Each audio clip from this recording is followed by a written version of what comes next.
I am a tarantula owner, and this is the largest tarantula in the world, also known as the Goliath bird-eating tarantula.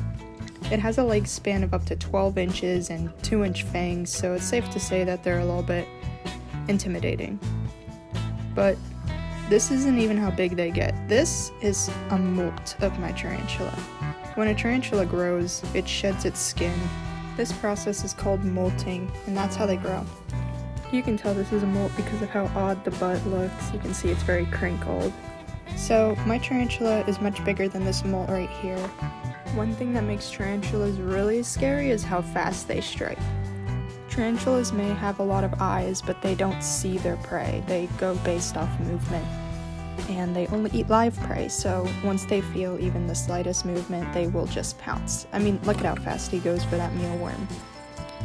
They have this reflex to anything, so I really wanted to test if he would bite through a piece of paper if I threw it in there, say like my finger slipped and it got in there. Because they only want to go for prey. Biting isn't their actual defense mechanism, it's actually to grow these hairs off their butts. This particular tarantula has type 3 urticating hairs, which just means they're quite irritating. It's like getting fiberglass in your hand. It's going to give you a bit of a rash and you're going to be itchy for a little bit. But this experiment mostly aims to see if this little guy can differentiate prey from non-prey when he pounces. I kept the name Goliath for my tarantula mostly because I got this tailless whip scorpion alongside him and named him David, so they could be matching a little. But now it's time to really test the aggression of this little guy with the piece of paper I prepared. It was very simple. I was going to use a whole sheet, but it was very large, so I just cut a square and have a little bend in the corner so my tongs can grab it because I don't really want to stick my hand in this enclosure. So, time to see his reaction.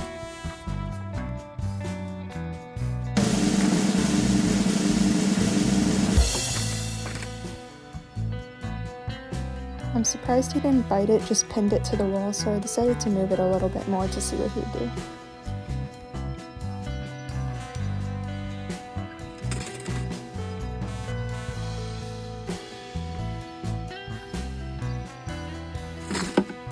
After this little tussle, I decided it was time to take the paper out, but I wanted to get him off it first, so I dropped in a cricket to see if he would take that off of him and strike for it.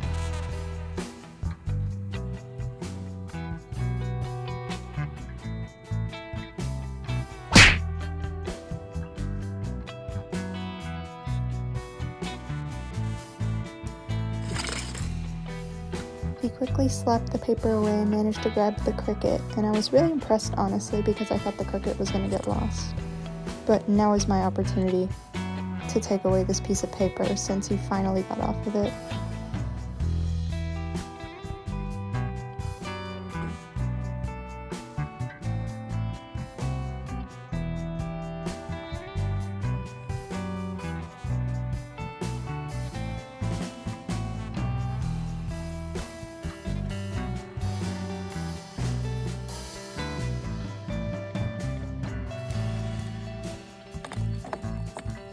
Now, while I remove this paper, I'm able to capture something really cool about a Goliath bird eater's behavior, so listen closely when he gets annoyed.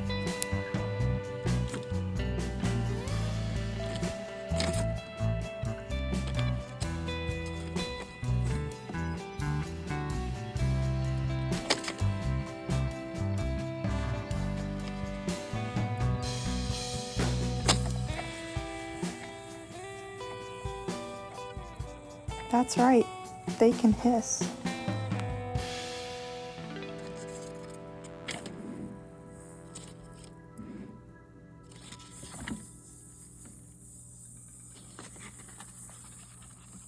Now you can see him rubbing his front legs together to hiss and then kicking his butt to release those urticating hairs as a self-defense mechanism. Now you can really see their natural defense mechanisms. Instead of biting, he opts to hiss and to kick. He was very disturbed by this piece of paper invading his home, and he was very confused, so it makes sense why he got a little bit distressed over it. But now we can check the paper to see any damage while it was in there.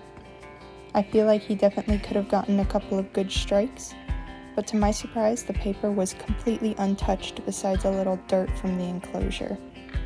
It was really interesting how he didn't end up actually attacking the piece of paper, and it really reassures me that they are not as violent as they seem.